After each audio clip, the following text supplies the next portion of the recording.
नमस्कार साथियों, स्वागत है आप सभी का अंकित इंस्पायर्स इंडिया पर। मैं हूं अंकित अवस्थी। आप है मेरे साथ में एक ऐसी खबर पर चर्चा करने के लिए जो निश्चित ही भारत में आने वाले दिनों में बहुत जबरदस्त सुर्खी में रहने वाली है। सुर्खी चूंकि अभी बनी है इसलिए धीरे धीरे मार्केट में प्रसारित होगी, क्योंकि हमारे एक तरफ जो कैमरे में आपको विजिबल हो रहे हैं जिनका नाम है बिलावल भुट्टो जरदारी, ये भारत आने वाले हैं। अच्छा, ये इनका आने का मायना क्यों रखता है मैं आपको पहले बता दूं क्यों खास है इनका आना। और इनका परिचय इसलिए खास है क्योंकि इनके चक्कर में भारत में गजब प्रोटेस्ट हुए हैं। हाल ही के दिनों में दिसंबर 2022 में इनके कारण भारत के लगभग हर राज्य में प्रदर्शन हुए हैं कि पाकिस्तान के विदेश मंत्री माफी मांगो। ये वो व्यक्ति हैं जिन्होंने प्रधानमंत्री नरेंद्र मोदी को बुचर ऑफ गुजरात कहा था और कहा था कि ओसामा बिन लादेन तो मर गया लेकिन बुचर ऑफ गुजरात जिंदा है। और तो और कुछ दिनों पूर्व जयशंकर साहब ने यूनाइटेड नेशन सिक्योरिटी काउंसिल में इसी के बारे में कहते हुए कहा था कि जो लोग लादेन को पाल रहे हैं अपने आंगन में वो आतंकवाद पर ज्ञान ना दें।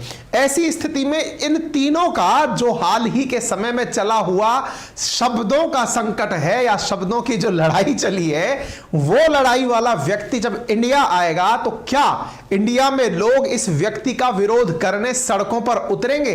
क्या भारत में इस व्यक्ति का जो बिलावल भुट्टो जो पाकिस्तान के विदेश मंत्री हैं, जब ये भारत आएंगे तो क्या इनका विरोध होगा? और तो और इनका आना इसलिए भी मायना रखता है क्योंकि ये 12 साल बाद ऐसी घटना होने जा रही है कि पाकिस्तान का कोई विदेश मंत्री भारत आ रहा है। 12 साल पहले हीना रब्बारी खार जो कि वर्तमान में पाकिस्तान में विदेश राज्य मंत्री हैं, minister of state foreign affair minister हैं, वो 12 साल पहले इंडिया आई थी। तो विदेश मंत्री पद पर होने वाले व्यक्तियों की 12 साल बाद इनकी कोई मंत्री यहां आ रहे हैं, यह खबर इसलिए मायनेपूर्ण हो जाती है। आ क्यों रहे हैं? तो आपको जैसा ज्ञात होगा एससीओ की इस बार की अध्यक्षता भारत कर रहा है और उसकी बैठक गोवा में होने जा रही है। तो विदेश मंत्रियों की होने वाली मई में इस बैठक के अंदर इन्होंने अपना आना कंफर्म कर दिया है। Ministry of foreign affairs Pakistan के द्वारा बता दिया गया है कि ये आ रहे हैं। तो भैया हम तो सबसे बड़ा सवाल पूछ ही यही रहे हैं कि ये व्यक्ति आ तो रहा है लेकिन प्रिपरेशन है ना? पता चले कि यहां पर फिर कुछ ऐसा हुआ जिसकी वजह से ये अपनी ऐसी इमेज ले जाने में कामयाब हो जाए। आने वाला समय बताएगा कि इनका कैसा भव्य स्वागत होगा। इंटरेस्टिंग होने वाली बात यह है कि चूंकि जयशंकर साहब होस्ट हैं इस मीटिंग के और गेस्ट के रूप में ये आ रहे हैं, ये दोनों लोग आपस में कैसे मिलेंगे? आप कहेंगे जैसे मिलते आए हैं वैसे मिलेंगे। अरे हमने कहा महाराज बात यह है कि लास्ट ईयर समरकंद के अंदर उज्बेकिस्तान के अंदर भी इसी तरह की मीटिंग थी।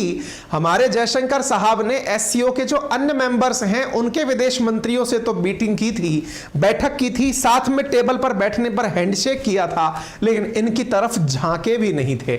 अब देखने वाली बात यह होगी कि जब आप खुद होस्ट हैं तो ऐसे समय पर क्या किसी ऐसे गेस्ट का आप वेलकम कर पाएंगे जो कि आपके खिलाफ बहुत ही जहरीले शब्द उगलता रहा है?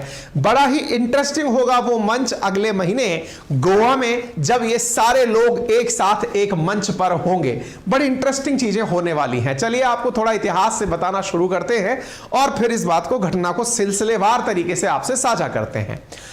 ये व्यक्ति चर्चा में आना भारत के लिए कब से शुरू हुआ? शुरुआत होती है आज से 4 महीने पहले। 4 महीने पहले 16 दिसंबर की आपको यह खबर दिख रही है।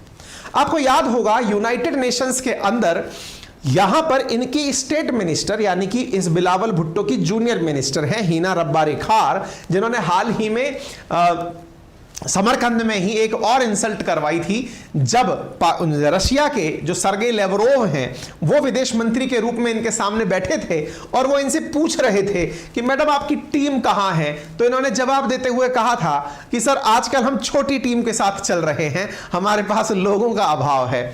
No country has used terrorism better than India.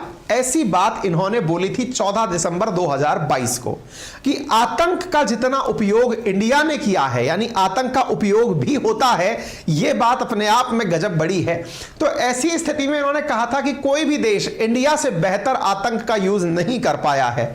इस बात पर यूनाइटेड नेशन सिक्योरिटी काउंसिल के अंदर जयशंकर साहब अध्यक्ष हुआ करते थे।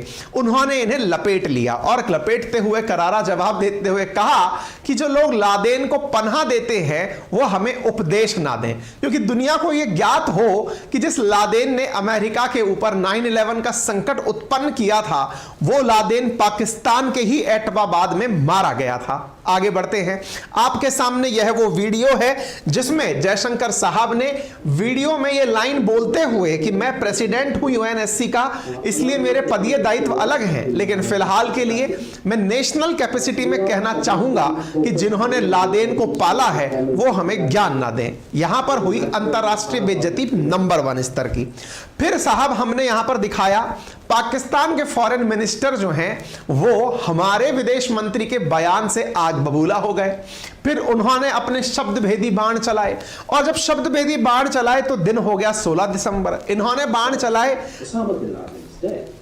कि ओसामा बिन लादेन तो मर गया, मर नहीं गया, मार दिया गया। But butcher of Gujarat is live, यानी कि वो जिंदा है, प्राइम मिनिस्टर है, यानी कि प्रधानमंत्री नरेंद्र मोदी की बात की जा रही है। वो राष्ट्रीय स्वयंसेवक संघ का मंत्री है और वो उन्हीं का ही विदेश मंत्री है।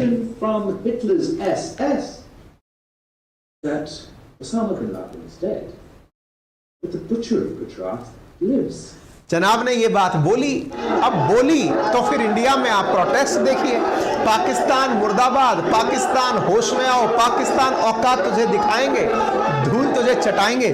आप यहां पर प्रोटेस्ट देख रहे हैं। आंध्र प्रदेश, उत्तर प्रदेश, पांडुचेरी, दिल्ली और उड़ीसा, गुजरात, मध्य प्रदेश, महाराष्ट्र, झारखंड, मणिपुर, राजस्थान, जहां तहां देख रहे हो वहां पाकिस्तान के इसी मंत्री के खिलाफ प्रोटेस्ट में दिसंबर 2022 में लोग सड़कों पर उतरे थे। अरे मैं यही तो कह रहा हूं कि जब जिसके खिलाफ 4 महीने पहले प्रोटेस्ट हुआ है वो इंडिया आ रहा है। खबर है पाकिस्तान के विदेश मंत्री बिलावल भुट्टो जरदारी एससीओ की विदेश मंत्रियों की बैठक अटेंड करने गोवा आ रहा है। अगर गोवा आ रहा है तो उसका कैसा स्वागत होगा यह जानने योग्य बात होगी।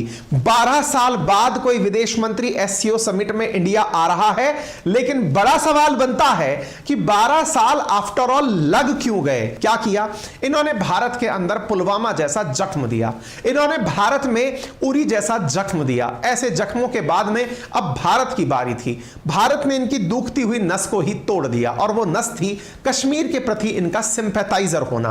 भारत ने उसमें से धारा 370 हटा करके इन्हें बता दिया कि भारत के लिए कश्मीर कितना महत्वपूर्ण है। उसके बाद इमरान खान के नेतृत्व वाली सरकार ने पाकिस्तान की तरफ से अनाउंस करते हुए कहा कि जब तक 370 बहाल नहीं हो जाती हम वापस से रिश्ते नहीं रखेंगे।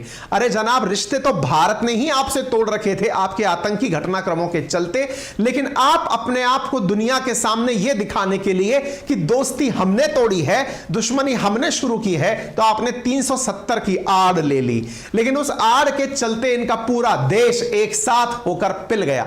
चाहे फिर वो इमरान खान हो, चाहे शहबाज शरीफ हो या फिर बिलावल भुट्टो, इन सब ने कश्मीर का एजेंडा जहां तहां अंतरराष्ट्रीय मंचों पर खूब उठाया। लेकिन इस मुद्दे को उठाने के बाद इनको मुंह की खानी पड़ी, क्योंकि भारत की कूटनीति से आखिरकार पाकिस्तान ने हार मान ली। आज से 1 महीने पहले हमने अंकित इंस्पायर इंडिया पर यह सेशन किया था, जिसमें खुद बिलावल भुट्टो जरदारी ने यह स्वीकार किया था कि अंतरराष्ट्रीय स्तर पर जब भी हम कश्मीर का मुद्दा उठाने निकलते हैं तो हमें बहुत मेहनत करनी पड़ती है, क्योंकि इंडिया लोगों को यह बता चुका है कि कश्मीर उसका है, वो अंतरराष्ट्रीय रूप से कोई विवादित जगह है ही नहीं। इसलिए जब भी हम उस मुद्दे को उठाते हैं इंडिया हमें बहुत नीचा दिखा देता है। यानी इन्होंने खुद स्वीकार किया था कि भारत की कूटनीति के कारण यूएन में पाकिस्तान कश्मीर का मुद्दा नहीं उठा पा रहा है। इनकी यह हालत के पीछे असली जिम्मेदार इनके राजनेता हैं, जो जबरदस्ती अपना काला मुंह छुपाने के लिए आतंकवाद जैसी चीजों को प्रमोट करने वाले लोग 370 की आड़ में दुनिया के सामने मसीहा बनकर फिर रहे हैं।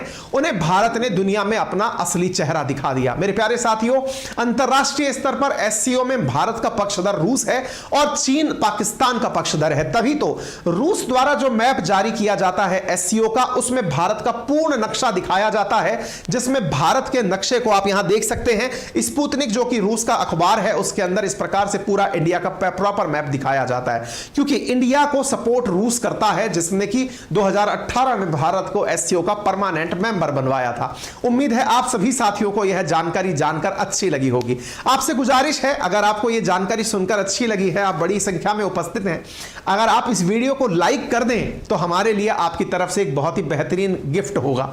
इसके साथ साथ अगर आपको वीडियो पसंद आ गया है तो वीडियो के नीचे अभी हमारे टीममेट ने, कंटेंट टीम ने हमें इन्फॉर्म किया है कि हाल ही में कश्मीर के अंदर एक आतंकी हमला हुआ है, और आतंकी हमले की कंफर्म न्यूज नहीं है, लेकिन न्यूज में आना शुरू हो गया है। और ऐसी स्थिति में यह भी इनका वही कायराना प्रयास है जिसकी वजह से G20 जैसी बैठक जिसे इंडिया कश्मीर में आयोजित कराने का प्रयास कर रहा है, यह मोस्ट अवेटेड था। अभी आपके सेशन के दौरान ही टीम ने आकर के इन्फॉर्म किया है। दैट मींस ये अपनी हरकतों से बाज आने वाले लोग नहीं हैं। आतंक के पालनकर्ता जब कहीं जाते हैं तो आतंक की धमक उनसे पहले पहुंचाते हैं। एससीओ की बैठक भारत कर ले सक्सेसफुली, भारत एससीओ के साथ साथ G20 की बैठक कर ले, यह इन्हें कैसे बर्दाश्त हो सकता है। आपको याद होगा इंडिया ने कह रखा है कि G20 की एक बैठक, एससीओ की G20 की एक बैठक श्रीनगर में भी होगी, और आज अभी जो सुर्खी मिल रही है, हालांकि कंफर्मेशन अभी नहीं हुआ है, लेकिन कश्मीर के अंदर एक आतंकी हमले की न्यूज सुनने में आई है। खैर, फिलहाल के लिए आपके लिए इतना ही। अगर आपको जानकारी पसंद आई हो तो अपने सभी साथियों के साथ सेशन को साझा